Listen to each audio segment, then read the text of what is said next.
Minasan konnichiwa, it's me, Shogo. And Harumi. Hi, guys. How are you? How are you? I'm very glad that it's not midnight. I hope our brains are still working. It's still around 10 p.m. in Japan time. I personally really liked the last episode we uploaded last week, where we were at the rental space that we always use, and we actually had a video, and we were recorded Shogo and Harumi's podcast. That was actually pretty fun. So the one I was always yawning, right? Yeah. I can't stop yawning. Yeah, I think it was. You're always sleepy, I guess, all the time. Yeah. It's really crazy how energetic you are recently, in a way. Really? You wake up early in the morning with the kids, and you work all day and all night, and but you don't even take any naps during the day, and you wake up in the same time in the morning and everything. I absolutely need a nap in between, like 15-minute nap every day. In between to keep my willpower going. So, but you don't take any of those rests at all. So I think I'm actually really, really surprised how you do it recently. But thanks to you, I woke up late. A little bit. Tiny bit, yeah.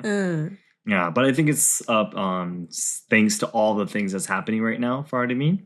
Especially becoming a acknowledged licensed kimono dresser. She's now working on a lot of projects, and so many new things are happening all at once. So that's definitely something that keeps us motivated and gives us some extra energy to push ourselves harder. So but anyways, so Harumi has actually went to her first job as a kisukeshi. And that went pretty well, right? It was good, I guess. You want to tell everyone what the job is about, Okay. What you actually do? Yeah, I basically dress kimono to foreign tourists, basically.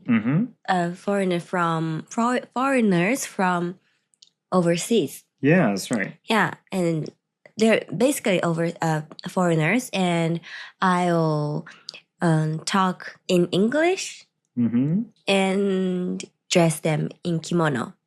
Yeah, they select. They have a really full of kimono. Many kimonos there. They have the facility have, so you can choose kimono whichever, like which color. I'll ask which color you like or which design you like, and they will choose kimono, and I dress them. Exactly. The place where you're working at is actually a place we've introduced once on Let's Ask Shogo before. Yes. A video that probably no one has watched before, but it's one of the Kyoto Hidden Gem series where we experienced the kado, the flower arrangements. Japanese was a time when flower arrangements. Yeah, exactly. It was a time when still Kazu and Tomoko were in a team, and we went there to experience that and all that kind of stuff. That place is called WAK Japan, WAK Japan. Yeah, and they hold activities for tourists to experience Japanese culture. Yeah.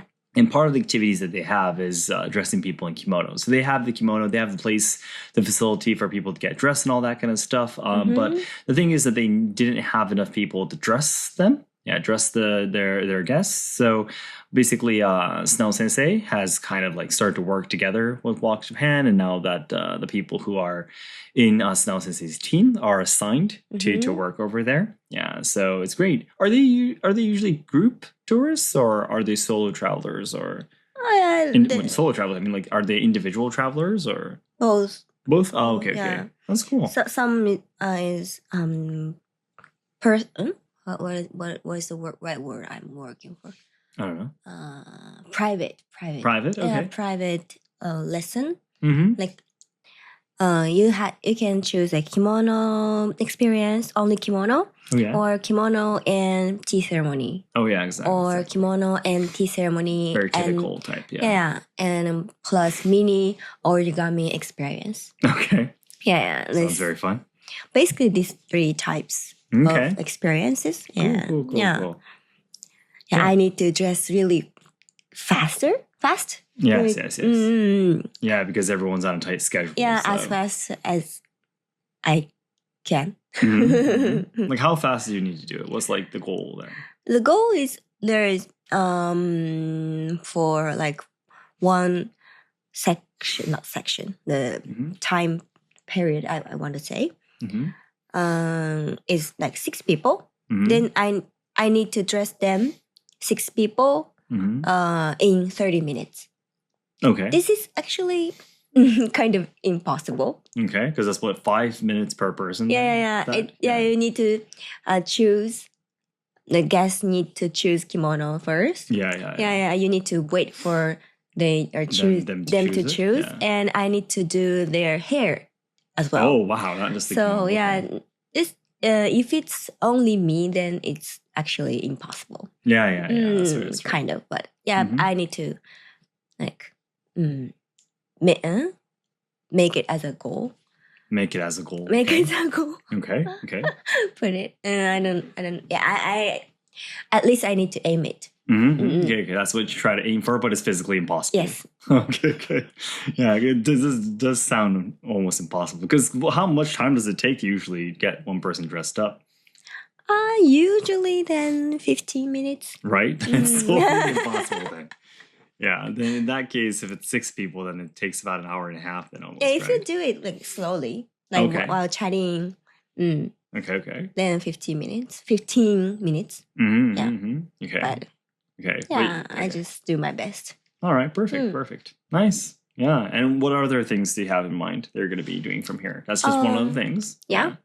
And I'm now writing the script of the online lessons. Okay, cool. Like I need to write the script write down the script because there's inside my mind, inside my head. So I need to write down it and translate it in English. Then I need to memorize it, and I can do the online lessons. Cool. To everyone. Like the online lessons, you mean the ones you're going to be doing it on your own kind of thing? Yes. Okay. So it's like for future preparations then. Yeah. Okay, nice, cool. Yeah, I need to make the script first, and I want to train it while I like take the videos. Okay, nice. Okay, awesome. And you have some other stuff, right? You're talking about an audition today? Oh yeah. The audition is for kimono dressing. It's online lesson too, online and offline too, but in person lesson in Japanese in Japan, and you need to have the test, like Zoom test, and I'll dress the kimono. I'll teach how to dress the kimono. Okay. And also, jiso and taso. So dress yourself and dress others. Okay. Both of them. Yeah, you need to teach. You need to teach correctly. Yeah. And you have to, and I have to make the time within 1 hour to do all the things. Cool. So what's the audition for though? What the audition for? What is the audition for? Why do you have to take this audition? And there's the next semester is starting soon. So the teachers, there's so many. I don't know how to explain it, but it's just you need to have the audition, and if you not required to teach. You got to explain to everyone first that you're talking about Snell Sensei's. Oh, that's program, what I mean. right? Yeah, that's what I'm trying to say. You need to explain. Everyone's like, "What are you talking about? What audition?" Right? You got to first of all talk about that. Snell Sensei has the program where she teaches people to dress themselves, to dress other people, and you took part in it. And next, you're gonna be the one who are gonna be teaching the people who are gonna be taking the same program under Snell Sensei's name and everything. Yeah, and that's the audition. That's what it's for. That's the audition. You gotta explain that to everyone first. That's what I was asking. Yeah, but that's what Harumi's doing right now. So quite a lot of stuff. As that's so far I've already heard from Harumi. So working together with Baka Japan and preparing for the online lessons and taking auditions to become an instructor for Snell Sensei's program, teaching people to become kimono instructors. So basically, the people who are graduated Snell Sensei's program, the Kimono Snell Sensei program, becomes the next instructors to teach people to graduate the program. So that kind of like runs on its own kind of thing in the future, basically. Yeah. Anything else that you have running right now, or sort of? April 27th, I have the Japanese traditional dancing performance. Oh, cool. Yeah, so it's like 20 days after, right? Okay. In 20 days? In 20 days. Yeah. So I need to the training. The training. That's right. And it's okay to say about the new what should I say? Not shop, but the new place opening up, right? In May, was it? I think that's okay to say, right? I don't know about that, so maybe we still need to keep secret. Okay. I thought she already said it though in the video that we filmed together. So. Oh yeah, that's right. Oh, okay. So I'm pretty sure it's okay by now, but. Yeah, I don't know. Okay. Because I heard some like what is it? What is the recruitment? Okay. Recruitment. Mm-hmm. They said the shop is opening at June. Oh, in a different time. Okay. Yeah, and we heard it's May, right? So it depends. I don't know why the time is different. So okay, maybe in the beginning she doesn't need anyone to do it. Maybe she's just gonna be doing it on her own, or with the staff she already has. But, okay, well, if you say if it's not official yet, then I guess we don't have to talk about it so much. I mean, we haven't actually said anything. Who are we talking about, and what store are we talking about, where, right? So okay, well, I mean, when we filmed together, we talked about updated, it. So yeah, we already talked about it, so I'm pretty sure it's okay to say. Yeah. All right, perfect. That's nice. So there's actually quite a lot of things happening already at once. And, Artemi just graduated from the program very recently. Yeah, but all of these things are already happening at once, along with all the things that we were already doing. Yeah. So I haven't had a chance to talk about this, but, on Instagram, I've been trying to make a post every day, basically, for like a couple of weeks now. Yeah. And our new katana shop is now opened. Yeah, and also I've started to finally talk a little bit about our men's kimono brand. Yeah, and we're really, really close to getting our first samples for the men's kimono too. I mean, we already got a sample for the obi. Well, it's not just a piece of cloth, but yeah, we did get the actual piece of cloth, and we're really, really close to it. So we're absolutely going to be able to get some samples very soon. That's great. Yeah. And yeah, we're still working on those things at the same time, simultaneously, and also on the website for us to sell the training equipment for Asayama Ichiden-ryu. Yeah, that's coming up really, really soon too. So a lot of things are going on at once. And by the time we're going to be recording next week's podcast, my mother-in-law, Hanemi's mother, is going back to Fukuoka. So it's going to be just us again for a while. Yeah, I think we'll ask for her help. The next time is definitely going to be around the end of summer. Yeah, it's a time when I'm going to be gone from Kyoto for almost about a month because of all the training camp related stuff with Asayama Ichiden-ryu. Yeah. So this year, Asayama Ichiden-ryu's training camp is held from September 2nd to 4th. And before that week and after that week, there's the extra seminars. We're going to be training with the sickle, the staff, and also training basic kenjutsu techniques. And also a week after all of those are done, the extra seminar, the training camp, the extra seminar, and then the next week is going to be another training camp for Musou Shinden-ryu and ZNKR Seitei-Iai. Yeah, it's the All Japan Kendo Federation Seitei-Iai. Training camp is going to be held for the first time this year, which is the 3rd week of September. So I will be going back to Kyoto. I'll be going back to Kyoto every weekend, I think. Yeah, but almost all the weekdays I'll probably be in the Kanto area, staying at hotels and stuff. So I'm going to be away from home for a super, super long time, the longest ever probably in my life. Yeah, away from my family. But yeah, so we definitely need her help when that time comes. So so from mid-April down to mid-August. So for the next 4 months, I'm pretty sure we're just going to be on our own, I believe. Yeah, so yeah, we're going to be getting back to the only one side of the wheels working kind of car. Back to that again, if I'm working, Hanemi's not working, if Hanemi's working, I'm not working kind of thing. It's gonna come back again.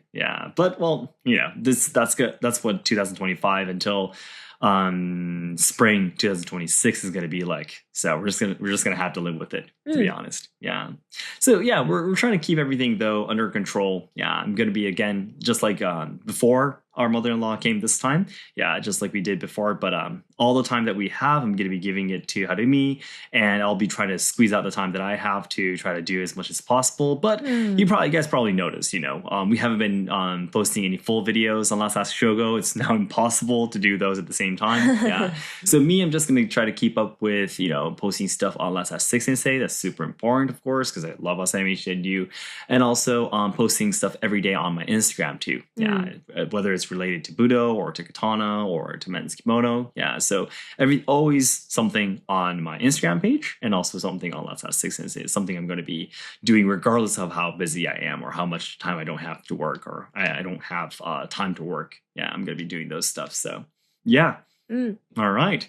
Now, with that said, something I want to talk about today, and probably pretty sure that's in the title or maybe in the thumbnail too, but there's a couple of things. I'm sure you guys have this too. I really want you guys to share your stories in the comments, by the way, so you can kind of relate with each other, But there are things that your parents have told you while you were growing up that kind of traumatizes you, if that makes sense, kind of curses you, if that makes sense. Something that's something that you just have somewhere inside your head that you really don't like.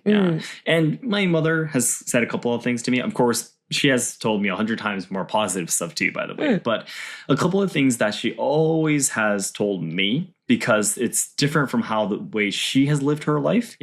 My mother, she was born in a generation where, women are supposed to be like this, and you got to fit in this place. And she was born and brought up in Kyoto, especially. So you're like, you have to be like this kind of person. You're the older sibling. You got to be like this. You got to be responsible. You got to be good. You got to be smart and perfect and everything, all that kind of stuff. You got to be polite and elegant if you're a woman, all that kind of stuff, So my mother has really, that's what she is saying herself, by the way, but she had a really hard time trying to make her own decisions and live the life that she wanted to live. And finally now, after she finished raising all three of us, and my younger brother is, now what, 20, in his early 20s still, I think, or something like that. But his mid 20s anyways. So after raising us, finally she started doing, work and job that she likes to do. And I'm sure she's now finally enjoying the freedom that she wanted to enjoy her whole life.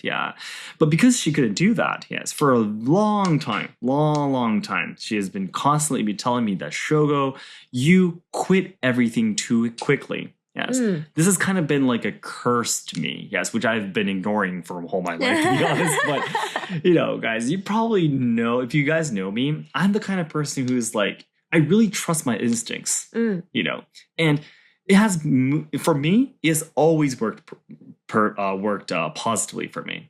Trusting my instincts and going in a direction that I feel is right. I don't have any evidence or proof that direction is the right direction, but I trust myself.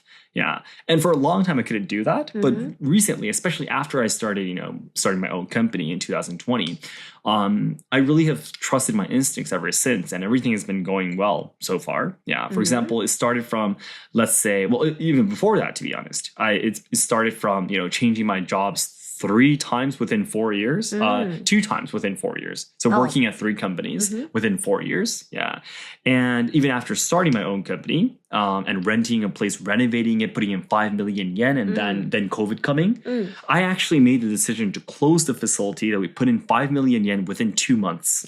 There was tons of people who were trying to, believe in the illusion that the COVID pandemic is going to be over soon. They continue to put in the money, even though that business is not going to make any profit. They continue putting all of their money, and then they turned completely broke and they had nothing left, and they didn't move on to the next thing. So they didn't have any abilities, so they couldn't earn money anymore, and they go completely bankrupt. And a lot of people have happened to that. But for me, I almost went bankrupt too. But, I was like, I really feel that this is not going to end that soon. Yeah. So I was like, we bought all the, we renovated the place. We bought in all the furniture and everything we needed for the activity that we were planning to do.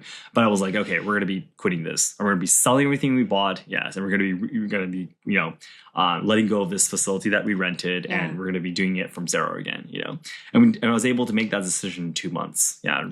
Almost right exactly when the pandemic started. Yeah, that was genius. Yeah, and then everything from there too. I mean, starting and quitting. I've been starting new things. I've been quitting them. Yeah, quite.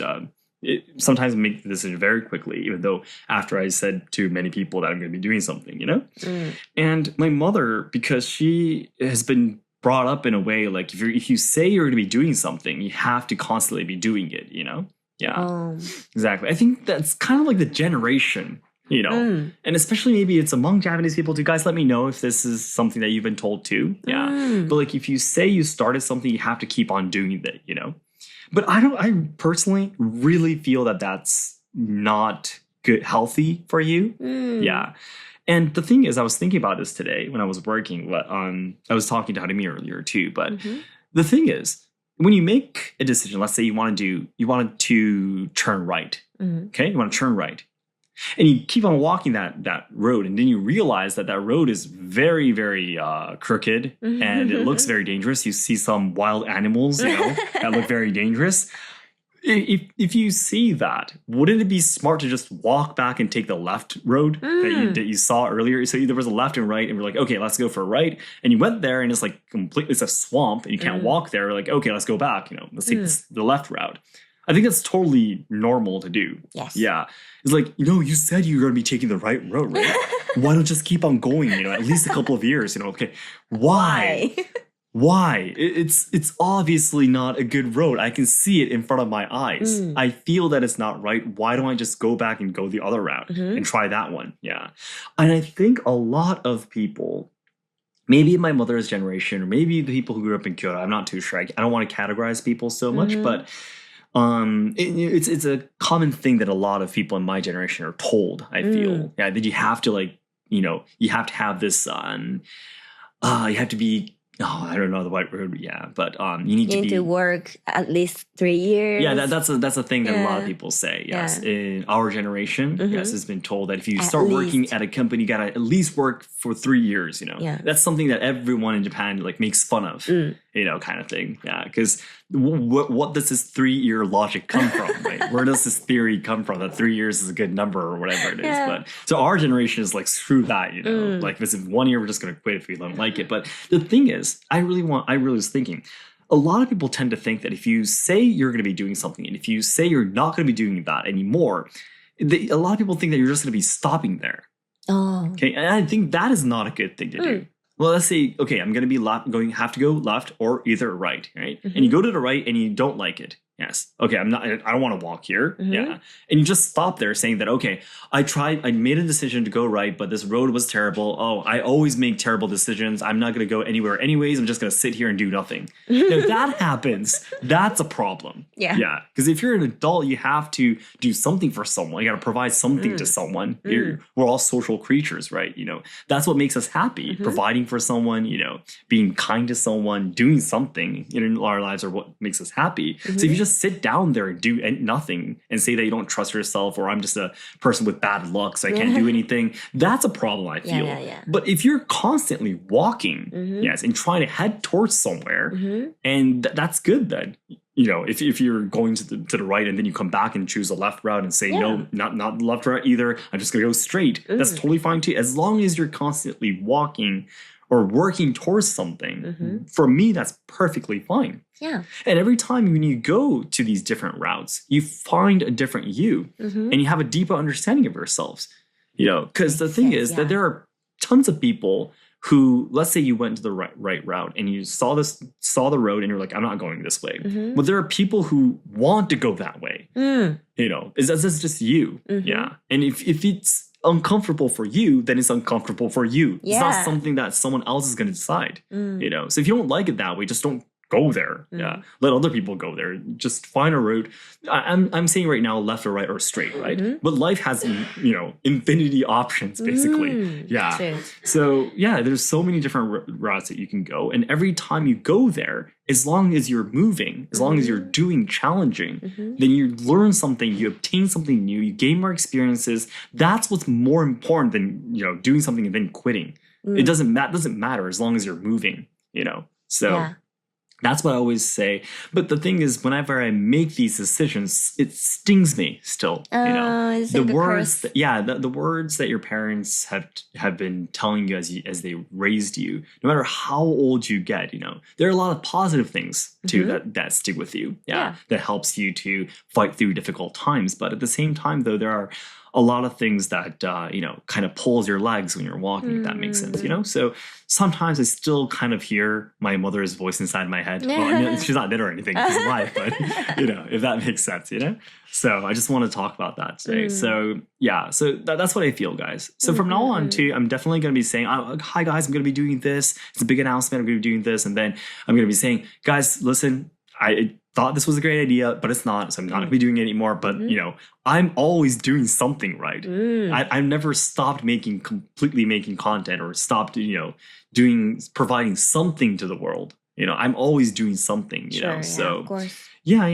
And, my ultimate goal of my life is try to make as many people as happy as possible while I'm still alive. So yeah, that's not going to change no matter the way I'm going to be doing it. That's not going to be changing anyways. So yeah, that's what I'm going to share today. Yeah. So if you too are, for example, struggling with the same thing, people telling you start doing something, let's say you started learning a new hobby or whatever it is, and you quit, and people around you are like, oh, you always, start something, then you quit immediately, and it hurts, right? But yeah, as long as you're constantly challenging something new, as long as you say, okay, I hated playing the piano, let's try something new. Let's start drawing pictures or, reading books or watching movies or whatever it is. Just keep on doing it. It doesn't matter at all. Just try to look for something that you like. And as long as you're walking and moving forward, there's always going to be a route that you like. At least I believe so. There's no person on this planet who goes all of the routes that's possible and says, I hate all of them. That's impossible.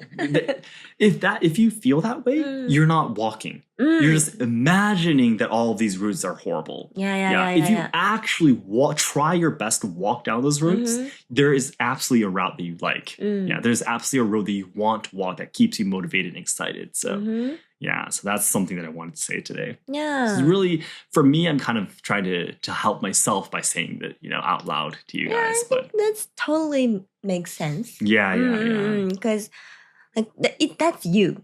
That's totally me. That's you. Totally you have made the choice that you continue doing.